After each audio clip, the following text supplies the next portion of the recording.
Welcome to the second episode of the Western Roman Empire Adventures. If anyone has forgotten our challenges, then read how I'm mocking the game here in the description under the video. Well, subscribe already. You can't expect good people to repost my videos forever. There are still about 70 episodes to go. After Ubursis' capture, we can disband badly battered units and, most importantly, the Onaga. I'm moving the 10th Legion on a fast march closer to my native borders, just in case. In the army I need certain traditions. Later I will explain the reasons for this preference. In Mauritania, in the 3rd Legion, I will immediately hire 2 mercenary cavalry units, in case the Moors want to hire them. In Tingis I am hiring a fleet. In Leptis Magna I will get Honorius. In Camulodunum I will hire a fleet, as well as in Sigontium.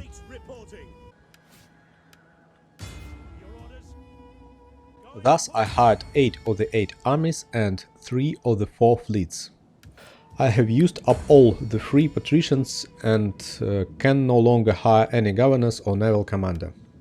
All patricians work outdoors. Some of them, by the way, can be appointed to entry-level positions to start their careers.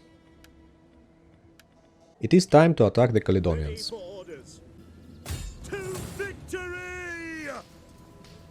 Caledonian army is dangerous with a large number of javelin men with high armor penetration. Most important task is to deprive them of their javelin men cavalry. The second is to destroy foot javelin men. But first we will deal with the archer ammunition. Due to the fact that I did not take the Onaga into my army, I will have a little more time to maneuver, and the enemy army will not immediately run at me. It was possible to successfully place cohorts in Testudo in front of the small patch of forest. This will reduce losses from shelling enemy archers. I'm hiding some of the troops in the forest, in order to be able to manipulate the enemy by showing my units and hiding them back. One archer unit has completely used up armor. Now I'm trying to do the same with the second one. At the moment, when my ambush units were hidden, the enemy decided that he had a clear target to attack.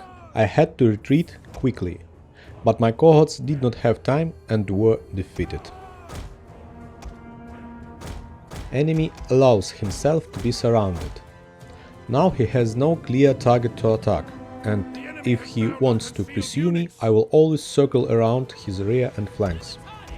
As soon as I pulled the troops out of the forest, the AI decided that it was not necessary to attack further, and again took up a defensive position. Managed to lure the enemy cavalry. Enemy cavalry unit received a very dense volley from my mercenary Celtic skirmishers. О красота! And lost almost all the warriors. Note the enemy army has the same dangerous units. The 2nd cavalry unit behaved more cautiously and does not come closer to the forest. But in the end, the cavalry decides to charge my shooters. It was their mistake.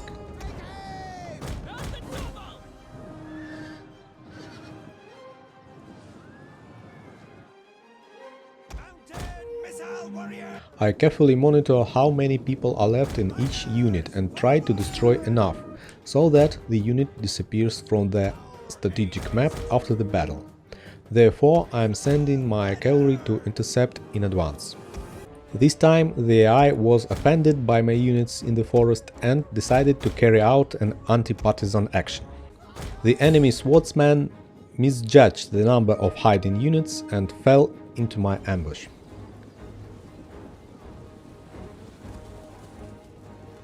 It was possible to strike at the archers, but in the dangerous proximity of the infantry units. I'm continuing to surround and pull apart the Russian enemy. Limitani successfully got into Testudo, luring the remnants of ammunition from enemy archers. I'm trying to drive the enemy skirmishers away from the mass of infantry with cavalry.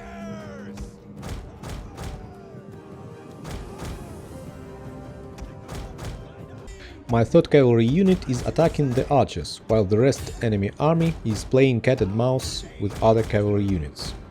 But it was not possible to retreat in time, and the cavalry got entangled in the enemy ranks. Nevertheless, this played into my hands, as the crazed skirmishers fired a volley directly into the fighting crowd. Enemy units received a lot of damage in the back.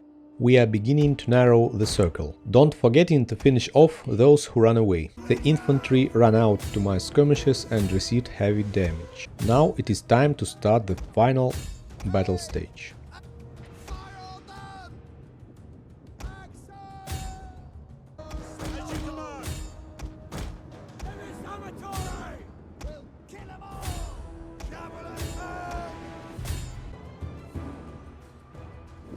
It remains only to make sure that no one run away from the battlefield. Victory! This is your day! Manage to kill the entire army. It won't bother me anymore.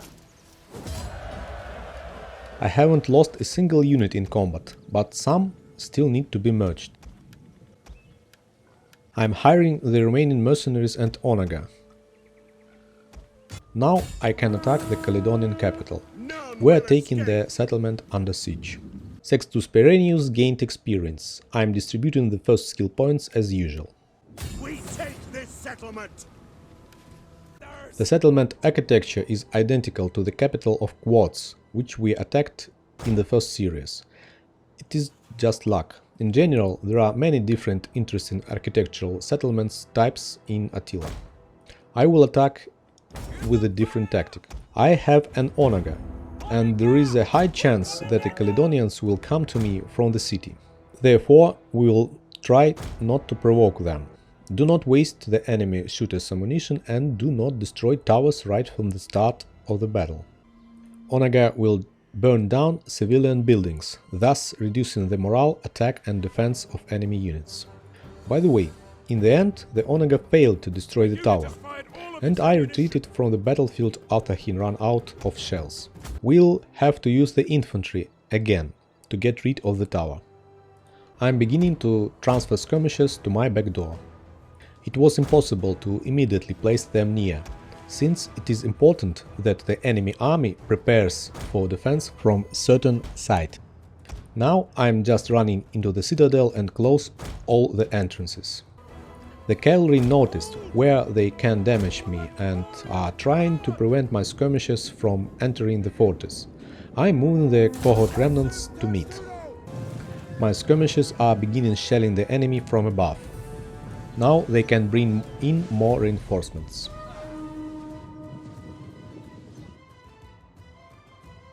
Limitani are doing their job well and do not letting the enemy into the area. The Caledonians are suffering losses and also bringing up reserves to recapture their city center. Skirmishers who have used all their javelins can be used as bait for enemy shooters by cleverly hiding them behind walls.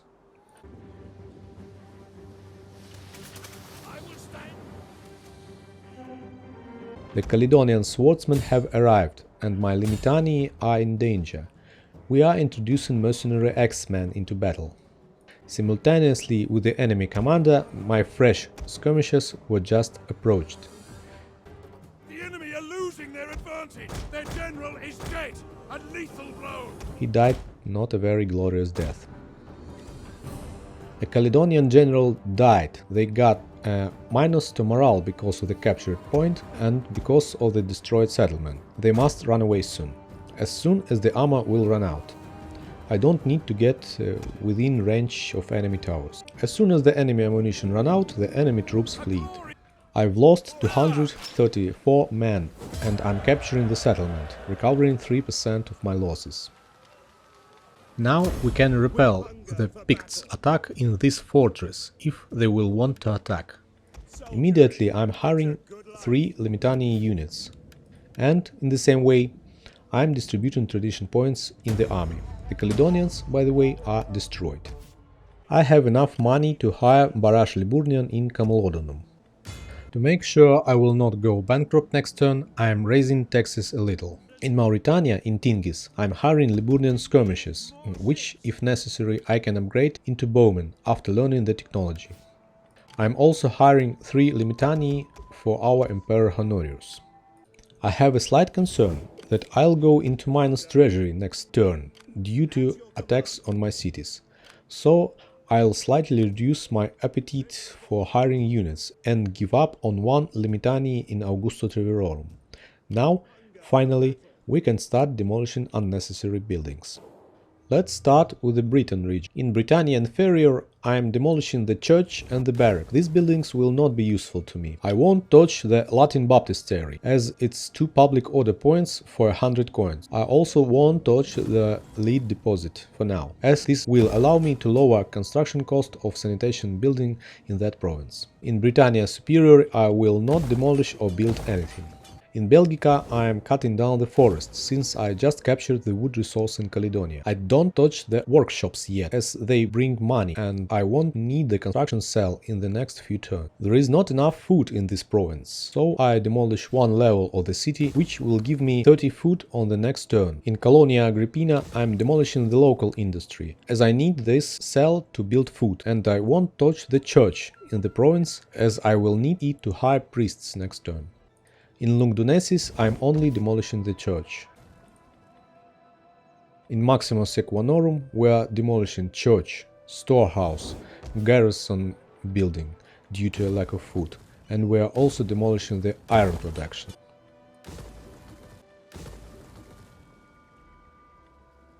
In Aquitania, we are demolishing the Latin thing, which gives 3 public order points for 200 coins. It's a little expensive.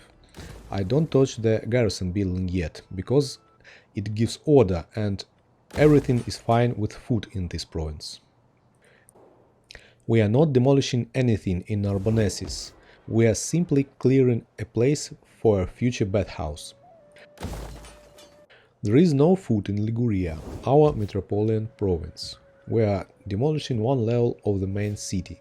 This will give us 40 units of food and money, of course. We are rid of church, barracks, garrison building and clearing the place for fields and marble extraction. In Raetia at Noricum we are demolishing the church and the forest, and are clearing the necessary cells. In Pannonia we are demolishing the church and the barracks. Despite the fact that this is a borderland settlement, it is not very convenient to keep barracks here. We will not be able to hire when the city is under siege. In Dalmatia we will free the cell from the Latin building and do not touch in the barracks. In Italy we are demolishing main buildings of Rome and Naples, as there is no food. It is very important that every province has food. This will not only remove the order penalty, but also remove the penalty for 25% of the city's income. In Magna Greece we are also demolishing main building, church and the military jetties. In Venetia we are demolishing city, church, Latin baptistery, military jetties, barracks and the guardhouse. We are not touching the trade jetties. This is our income. In the islands we are demolishing church and military jetties and are clearing space for future buildings. In Africa, in Carthage, we are demolishing church because we need a building slot. We are not touching the city since there is enough food in the province. In Tripolitania we are demolishing church and dye tubs. They will be useless for a long time. We are not demolishing anything in Mauritania. It remains to consider only 5 Spanish provinces. In Baetica we are demolishing church and local industry in order to free the cell. In Lusitania we are demolishing barracks and iron mine. In Galatia we are demolishing only local industry in order to free cell for a bathhouse. In Carthagenesis we are demolishing city and church. I will leave alone the guardhouse for the time being, as it gives public order. In Tarraconensis we are only demolishing church and clear a cell for the bathhouse.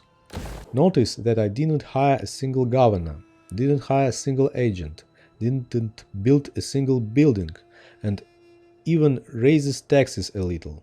All my money went exclusively to the army.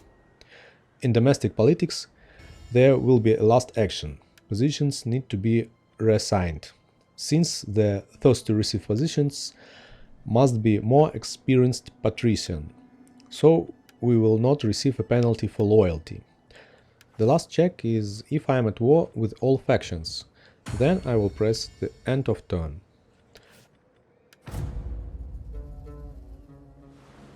And I will start the next series by repelling the attack of the Ebdans on Sigontium. Thank you all for watching, and if there is something you didn't know, now you know.